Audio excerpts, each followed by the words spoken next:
По минато неделното одложување од технички причини, Врховниот суд денеска ќе одржи расправа по барањето на СЈО за замрзнување на имотот на ВМРО ДПМНЕ. Со ова барање СЈО сака да се преиспита одлуката на Кривичниот суд со која е одлучено да не се замрзне имотот на партијата. СЈО барањето за заштита на законитоста го поднесе затоа што се сомнева дека имотот на оваа партија е стекнат на незаконски начин.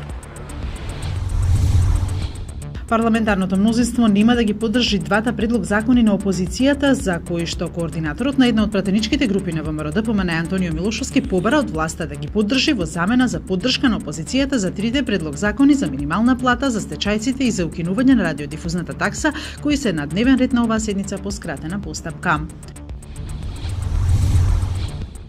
Ураганот Марија добива на сила како што се приближува до островите Ливард на Карибите, јавува BBC. За сега тоа е ураган од прва категорија кој во следните 48 часа се очекува да се засили, а островите ќе ги зафати во текот на денешниот ден, предупреди Американскиот национален центар за урагани. Марија се движи по истата насока како и ураганот Ирма, кој ги опустоши Карибите на почетокот на овој месец.